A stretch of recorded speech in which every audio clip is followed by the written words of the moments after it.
Good morning, wherever you're listening around Australia, around the world. Had you've taken us global, Willow Talk going nicely. Good morning to you. How are you? Good morning, Howie. And I tell you what, you look a lot more refreshed after the last couple of days with your debut. You had a day off today. What did you get up to? I did a bit of work this morning just to make sure I was across the doubleheader for today. Yep. Scotland again and the game there against Zimbabwe, West Indies and Ireland. And then I went for a walk, probably 2/3 of the way up Mount Wellington, because it was a spectacular day in Hobart yesterday. So I got back and I was absolutely cooked, watched a bit of Stranger Things and then shut it down for the night. That's the disco life I lead on tour, my friend. Mate, that's the biggest myth on tour, isn't it? It's this glamour life.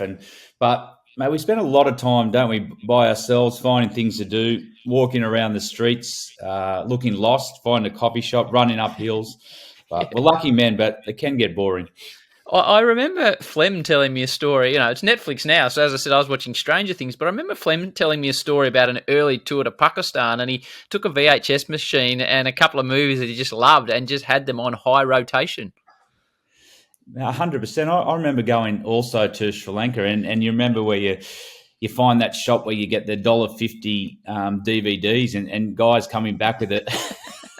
Mate, the Wiggles and Winnie the Pooh and everything for the kids. So haven't times changed? Yeah, my word. Now, we have got a big show today. You're going to preview the Indian side, which I'm really looking forward to seeing how you think the big guns of India will go. We'll look at yesterday's results, preview what's happening today in Hobart. Things are really starting to hot up. We need to talk about the weather, which doesn't look that flash for a couple of events. But first, I guess the main story coming out yesterday was Inglis is out with that strange injury playing golf. Apparently, a club literally exploded in his hand. He must hit the ball harder than I do. Cam Green comes in. Now, there was a lot of talk about, what does this mean for the wicketkeeper? But explain the rules to us, Hads. If Wade gets injured, he can still be replaced, yeah? Yeah, we're in a unique situation, Howie. On the surface, it looks like, we're going in with the one keeper. There's a lot of pressure on Matthew Wade, but it's actually no different to what we did in the Home World Cup in 2015. I was the only keeper in the squad there, and if Matthew Wade does get injured, you can replace him. And where we're lucky is it's in Australia, so we've got keepers.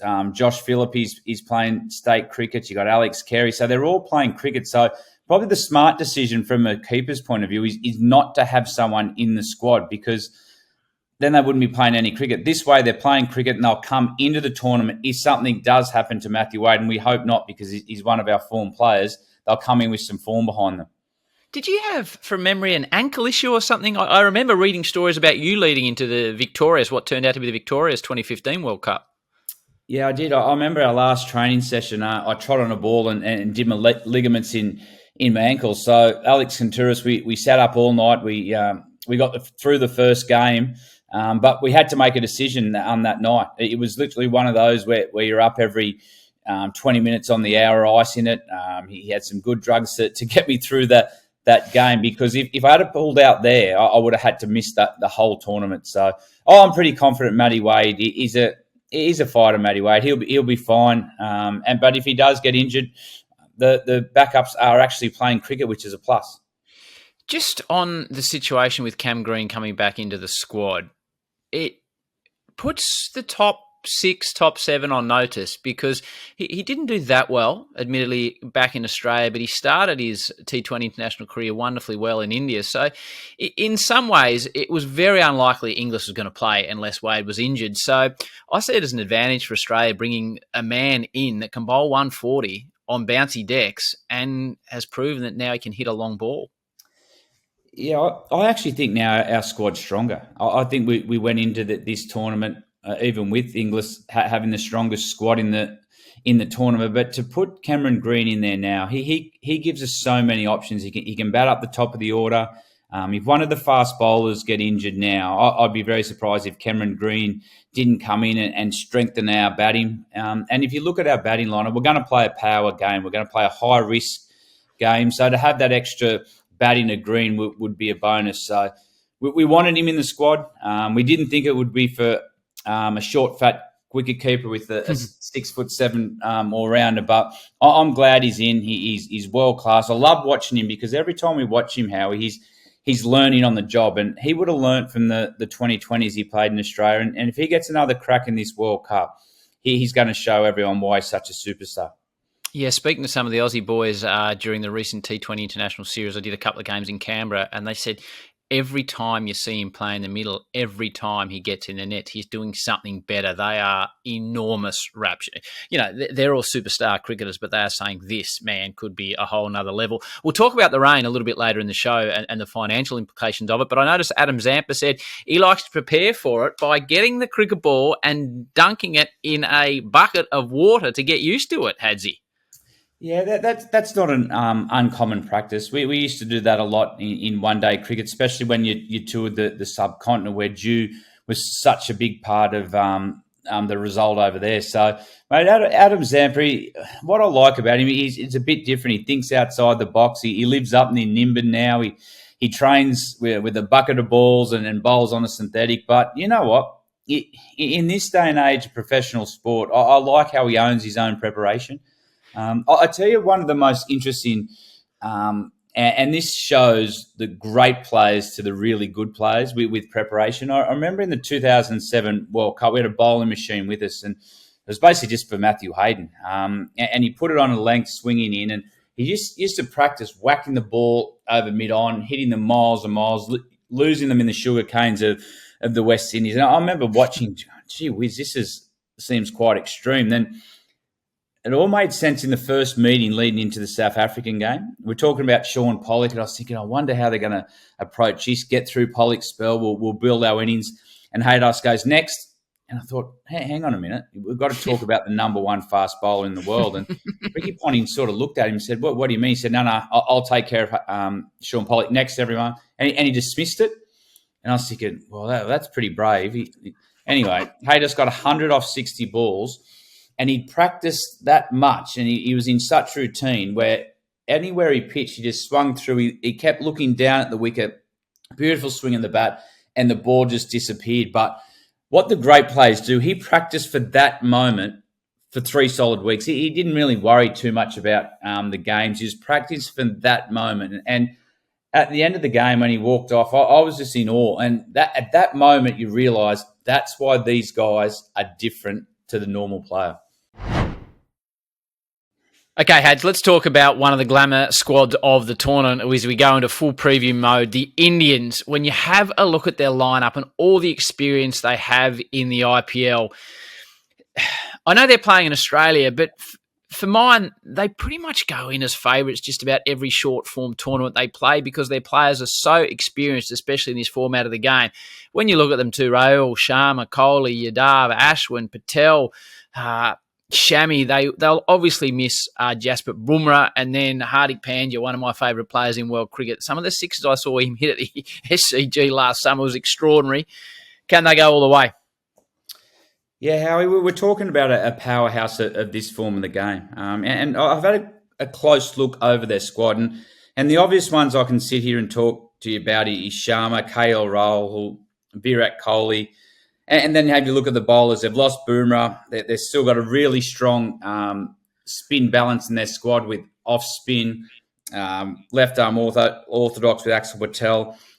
Kumar, the opening bowler, has done a great job. I think this tournament you can go after him. I think he's lost a bit of pace. But the 2 players I want to have a look at are Hardik Pandya.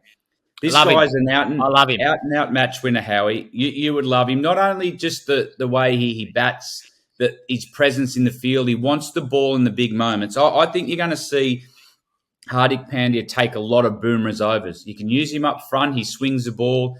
He can bowl 140 Ks. But the main thing about him, it's his mindset. He wants to be in the contest. He's looking for wickets, and he wants to be involved in the big moments. And he's going to be a powerhouse with the bat. I think India have missed a bit over time, but they found a couple in the middle order. Yadav, who's number 1 ranked in the world. He's a really mature player at number 4. He allows the top order to play a free-flowing game. So the combination Yadav has with Hardik Pandya, I think they bat really well together. Yadav's cricket mind, Hardik Pandya, the way he moves the game forward.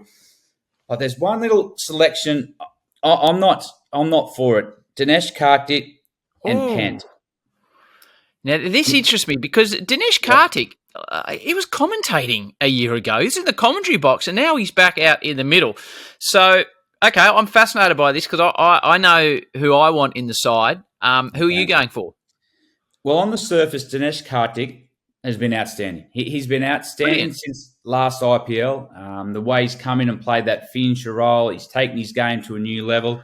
He was nowhere 18 months ago, and he's got himself back into a role and playing an unbelievable role for India. Can't fault what he's doing. I'd drop him. You drop him. Yep. I just think this is one of these gut feeling selections. Rishabh Pant, I think, is a superstar of the game and a match winner. And the one thing you need in a big tournament like this, you want guys that'll take the game on. They don't feel the pressure. The bigger the moment, the more they want to be involved in that moment. And we've seen India a couple of summers back when they basically had a third-string test team. Yep. It was off the back of how this young man played. He took Australia on verbally. He enjoyed everything about the contest.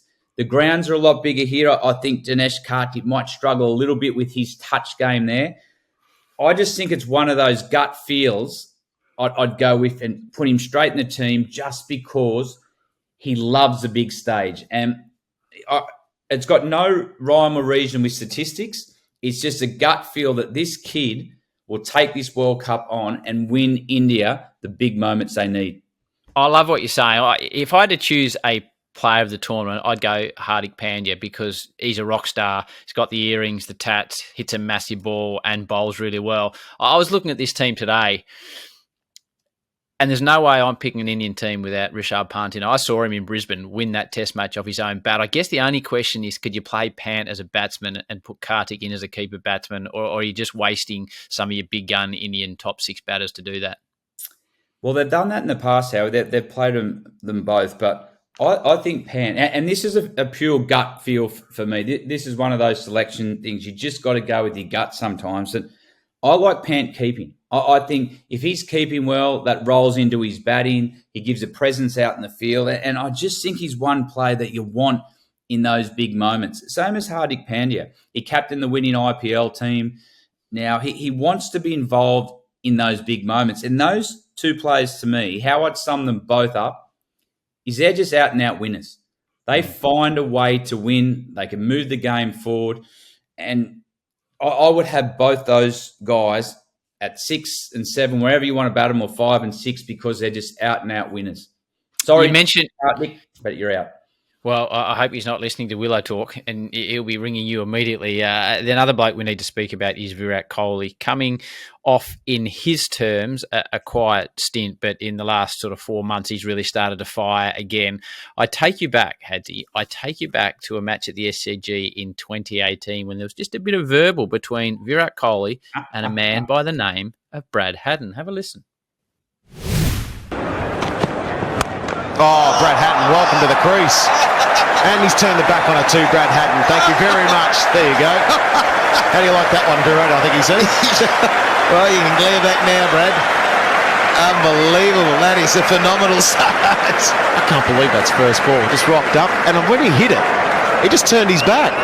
It's his 50th six in Test cricket. And it was first cherry. And this was just a little hello. There was a little chat with Kohli. Welcome to the crease. Look, he just turned his back and said, thanks very much. That's pretty good too. Brilliant. You hitting a 6 off your first ball. Gee, we're going to miss Warney in commentary. His voice, it brings you back to the year we've had. But what was happening between you and Kohli? Did he say something when you walked out to bat? What did he say? Yeah, he was actually just giving me a little bit of helping hand on the way out. He was it sort of started from the Melbourne Test match, actually, where he said, we're going to go after you with short balls. And I said, well, you're about to come to the SCG next week. We'll see how that works out. And he kept saying something to me as I was walking out. And then he walked right to the wicket. And what I did notice, how he had a beautiful, beautiful white pair of shoes on. So there's a bit of dirt around the centre mark. So I just started kicking a few of the dirt, little rocks around his shoes. He didn't really know what to say. He wasn't saying anything. He was trying to intimidate me. And if I'm honest, Howard, I was trying not to laugh. We were about 5 for 450, so we were driving the game. And first ball, I thought, well, he's talked about they're going to bounce me first ball. We're a long way in front of this game. Sammy's dragging his ass a bit, and I thought, you know what? This is one of those moments where I'm going to take the game on. It's got the home crowd. I know this wicket, And as soon as I hit it, it was halfway down. I knew exactly that it was going for 6. I had my family in the box just above. I could see my mates jump out of the chair. The theatre was beautiful. The reason I turned my back is I was trying not to make eye contact with anyone because I was about to giggle. I was going, I'm enjoying this right here and now. And they're just little battles you have with yourself. But, I remember the next day when I'm walking out and, you know, you see the commentary team, you have a chat about what went on the day before. And the King was just there laughing. He goes, I just love those moments. I just love how we're driving it into India. So it was a good day. How many did you make? I got not out. Might have got close to 50, but it was all about the 6 hour. I was about entertaining. The crowd, the Yabbers Hill they were all sunburned. They were ready to go. They needed to be entertained. I like the Reading. I've always been a big fan of the Reading. Up next, we'll preview today's games down here in Hobart on Willow Talk. Looking forward to getting to Bellerive today for the double header. The West Indies take on Ireland, Zimbabwe versus Scotland. They're all 1 win and 1 loss. So the great thing, if you're in Hobart, come down to the cricket because whoever wins out of West Indies and Ireland, bang, they're through. Whoever wins between Zimbabwe and Scotland, they're through. So it's going to be a great day's cricket. Ireland look gone till Camphor and Dockrell put on that 119. Paul Sterling, I've talked a lot about him for Ireland. I expect him to get some runs tomorrow, but Alzari Joseph, mate, he is that good. It'd be hard to tip against the West Indies in this one, wouldn't it? I'm going to tip against the West Indies, Howie. You're tipping Ireland? Yep. I think Ireland are going to come good. I think we haven't seen much of big Paul Sterling. I think he's going to come good. And I just think Ireland are a team that enjoy this moment. They just find a way. That their supporters are starting to enjoy the moment. They're starting to get a bit red-faced, enjoying the hospitality of Australia. So I'm all over Ireland this one. Okay. Well, you're leading me by 2 at the moment because you picked the UAE over Namibia as well, which we already discussed. Hopefully, after that game, I won't have to hand over any Man of the Match awards. You know how I said that I hope that their vision didn't go worldwide. She went worldwide. I've had that many mates texting me saying, you've got that carried away with yourself. And I said it had nothing to do with me, but I got some pretty strong feedback, including from my own father on that one, Bradley. So hopefully that doesn't happen again. Now, Zimbabwe versus Scotland. Again, the winner goes through. Scotland looked home against Ireland. They conceded 55 in the last 4 in that partnership we talked about. Jones was brilliant, 86 from 55. But the man, he's not quite Timmy Pringle territory, but I'm starting to get around him from a cult figure perspective. His name is Blessing Muzarabani. He's 6'8", and I just love the way he goes about it. I love his name, Blessing. He gives it a good rip. This is a tough one. I'm thinking Zimbabwe, but not with a great deal of confidence. What about you? Yeah, I'm thinking Zimbabwe. You know what? And I'm tipping this with a heavy heart as well. I like what Zimbabwe are trying to do with their cricket. I thought they were outstanding against Australia here when they played the one days up at the top end. I think the brand of cricket they're trying to bring to international cricket's outstanding. And I'm tipping Zimbabwe all the way. The only other thing we need to discuss is the weather, Hads. It looks all right in Hobart today, but there's talk of potential rain in Sydney, which there is, as Warner used to say every time we would go to Sydney for Australia and New Zealand. But more importantly, I've been doing a bit of reading and talking to Harsh. For that India-Pakistan game, there's concerns about the weather in Melbourne on Sunday night. I said to you the other day that Harsh was saying it's predicted to be the highest rating cricket game ever played. So the last time these guys played in the Asia Cup, India and Pakistan, 220-odd million watched. When they played in the 2015 World Cup, 235 million. So in some ways, I'd love to commentate that game, but in other ways, I'd hate to commentate that game because a lot of people watching. But I just hope the weather and this La Nina stays away. That we get some form of cricket because it'd be shattering for a game like this. 100,000 at the MCG for us not to get a start. You're exactly right. It would be shattering. I've been trying not to look at the weather, but you find yourself drawn into that every couple of hours. This is a huge event. India, Pakistan, there's 90,000 tickets already sold. It's sold out. And as you said, you talk about wanting to present a trophy. There'll be 400 million people watching this match. It's just a huge event. And it's a great way to kickstart the tournament with also Australia versus New Zealand. So We want to entertain, and these two teams, the history they have, whether it's good or bad, always makes for a great contest. So fingers crossed the weather holds out. Are you at the SCG on Saturday night, Hads? Yeah, I'm at the SCG. We've actually got a reunion, for all the World Cup winners. So I've taken the night off, and Wow. I sort of need to on the crew that we're lucky enough to go to 3 World Cups with the 50 over and be involved in a couple of winning teams. I might need a week. But it didn't go down too well with the powers to be. But yeah, that'll be a great night.